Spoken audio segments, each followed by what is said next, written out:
अस्सलाम वालेकुम, बिस्मिल्लाहिर्रहमानिर्रहीम। मैं प्रोफेसर डॉक्टर अंजुम रहमान, मैं एक गायनाकोलॉजिस्ट और एक कैंसर सर्जन हूँ। इसके अलावा मैं लेप्रोस्कोपिक सर्जन भी हूँ। मेरा स्पेशल इंटरेस्ट है इनफर्टिलिटी के पेशेंट में। आज हम आपसे डिस्कस करेंगे कि मेनोपॉज यानी कि माहवारी का बंद हो जाना क्या होता है और उसके बाद जो मेनोपॉजल कॉम्प्लिकेशन होते हैं उससे हम कैसे बच सकते हैं। देखिए जी, हर फीमेल में जब किसी एक खास मखसूस एज पे आती है, ये डिफरेंट रीजन में इसकी जो पॉपुलेशन है वो डिफरेंट है। हमारे मुल्क में ज़्यादातर 50 के बाद 51, 52, 54 तक औरतों को मेंसेस बंद हो जाता है।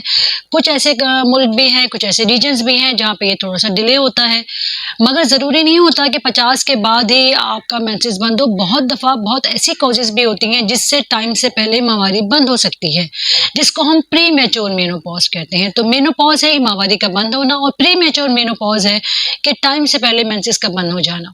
अगर 50 या 51, 52 से पहले मेंसेस बंद हो जाता है, से किसी का 40 साल में या 45 ईयर्स में, तो ये प्री मैच्योर मेनोपॉज होता है। प्री मैच्योर मेनोपॉज के बहुत ज़्यादा कॉजेज़ हो सकती हैं। हो सकता है कि जी ड्यूरिंग डिलीवरी कोई कॉम्प्लिकेशन हो गई हो, या अगर डिलीवरी नहीं हुई, आपका बच्चा ही नहीं हुआ कभी भी, मगर कुछ ऐसी वजूहत हुई जिससे आपकी मल्टीपल टाइम सफाइयाँ हुई हों, या बहुत मल्टीपल टाइम आपके यूट्रस के कोई बच्चेदानी में कोई मैनिपुलेशन हुई हो जिसकी वजह से उसमें कोई इन्फेक्शन हुआ हो, या कोई इसमें एडिशंस हो गई हो जिसकी वजह से लॉन्ग टाइम के बाद आपका मेंसेस बंद हो गया हो। इसके अलावा बहुत सारे हार्मोनल इम्बैलेंस भी हैं।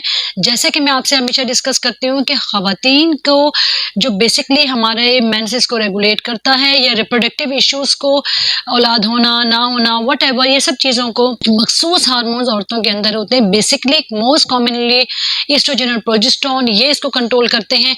उसका डिरेंज होना या किसी और हार्मोन्स की वजह से उनका कम या ज़्यादा हो जाना, इसकी वजह से भी मेंसेस बंद हो सकता है। तो वो ख़वातीन जिनको अभी उनकी मेंसेस बंद होने की उम्र नहीं है और वो उनको लगता है कि जी मेंसेस बंद हो गई, स्पेशली अगर 6 महीने या साल हो चुका है मेंसेस बंद होके, तो वो बैठ के मेंसेस के आने का इंतज़ार प्लीज़ ना करें, इमीडिएटली डॉक्टर से कंसर्न करें। ऐसा ना हो कि जी किसी वजूहत की बिना पर आपका मेंसेस टाइम से पहले ही बंद हो गया हो और क्या पता इसकी ट्रीटमेंट मौजूद हो, और अगर टाइमली ट्रीटमेंट की जाए तो आपका मेंसेस भी रेगुलर हो जाए। सो वेल, अब हम उस पेशेंट पे आते हैं, उस एज पे आते हैं, यानी कि मेनोपॉज, मेंसेस का बंद हो जाना। उसके क्या सिम्टम्स हो सकते हैं? बहुत सारे ख़वातीन को pre menstrual symptom, pre menopausal symptoms आना शुरू हो जाते हैं, जैसे कि मेंसेस बंद होने से पहले हड्डियों में दर्द होना, चिड़चिड़ापन होना, गर्मी ज़्यादा लगना, तलवों का जलना और हड्डियों में बहुत ज़्यादा तकलीफ़ होना, डिप्रेशन फेस होने लगती है। ज़रूरी नहीं होता कि ये इनका इस वक्त मेंसेस बंद हो चुका हो। मेंसेस बंद होने से पहले भी ये सारे साइकोलॉजिकल सिम्टम्स बहुत कॉमन हैं। फिजिकल सिम्टम जैसे मैंने कहा कि जी बोन पेन बहुत ज़्यादा कॉमन पेशेंट आता है, हड्डियों में स्पेशली जोड़ों में बहुत ज़्यादा तकलीफ होना, वो ज़मीन पे पेशेंट कहते हैं डॉक्टर साहब हम मुकड़ो नहीं बैठ सकते, मैं घुटने नहीं मोड़ सकते, ये बहुत कॉमन सिम्टम्स हैं जिसके साथ पेशेंट आता है। इसके अलावा बहुत दफ़ा ख़वातीन को इर्रेगुलर साइकिल आती है, यानी कि माहवारी बंद होने से पहले मेंसेस कभी टाइम से पहले आ रहे होते हैं, कभी महीने में 2 दफ़ा आ जाते हैं, या कभी बहुत ज़्यादा होने लगते हैं। सो कभी-कभार ये सिम्पटम्स भी पेशेंट को आते हैं। यूजुअली उन पेशेंट में ज़्यादा होता है जिनको पहले भी कोई मेंस्ट्रुअल इरेगुलरिटी रही हो। मेंसेस के बंद होने के बाद क्योंकि मैंने आपको बताया कि जो हमारे बेसिक हार्मोन्स हैं, यानी कि ईस्ट्रोजन और प्रोजेस्टेरोन, ये बॉडी से कम हो जाते हैं। उनकी लेवल्स जो एक नॉर्मल मिकदार में होनी चाहिए वो नहीं रहती। इसकी वजह से बहुत ज़्यादा कॉम्प्लिकेशन हो सकती हैं। हम इससे कैसे बच सकते हैं और हमें कैसे पता चलेगा कि जी मेंसेस बंद हो चुके हैं? पहले तो वो ख़वातीन जो बड़ी कंसर्न है अपने मेंसेस के बंद होने के लिए, और वो अभी फ़र्ज़ करें कि उनकी एज 50 से अबव नहीं है और वो उनको फ़ील होता है कि जी 5, 6, 7 महीने से मेंसेस नहीं आए, तो प्लीज़ इमीडिएटली अपने डॉक्टर के पास जाएँ। आपका डॉक्टर आपके कुछ ब्लड टेस्ट करेगा जिससे ये क्लियरली पता चल जाता है कि जी मेंसेस अभी आपको आ रहे हैं या मेंसेस बंद हो चुके हैं।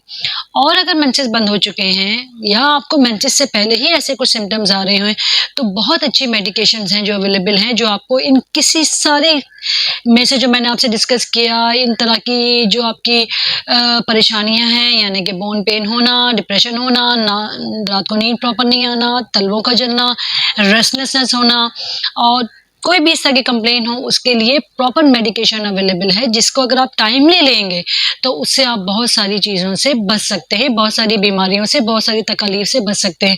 ये बड़ा मिसकंसेप्ट है कि जो मेंसेस बंद होने के बाद ज़रूरी होता है कि हम सिर्फ बड़े हाई डोज हार्मोन्स ही लें और वो हार्मोन्स दिल का मर्ज कर देता है। बहुत सारे पेशेंट आते हैं, हम कहते हैं डॉक्टर साहब मुझे इतनी सारी प्रॉब्लम है, मगर मैं बहुत लोग कहते हैं कि जी ये हार्मोन है जिसकी वजह से मेरे खुदा न खास्ता मुझे छाती का कैंसर हो सकता है, दिल का मसला हो सकता है। ऐसा बिल्कुल भी नहीं है।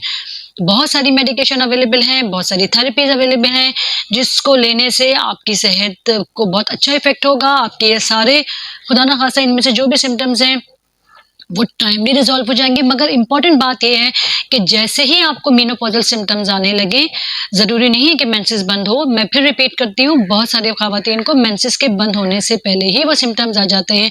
प्लीज़ अपने डॉक्टर से कंसर्न करें और जैसे ही मेंसेस बंद होते हैं इन मेडिकेशन को लें और थोड़ा प्रोलॉन्ग टाइम तक लें। ज़रूरी नहीं कि डॉक्टर हमेशा आपको हाई डोज हार्मोन ही दे। इसके साथ मैं आपसे इजाज़त चाहूँगी। क्या ट्रीटमेंट अवेलेबल है, क्या ऑप्शन अवेलेबल है, इंशाल्लाह कल हम आपसे डिस्कस करेंगे। Thank you very much. Pakistan जिंदाबाद।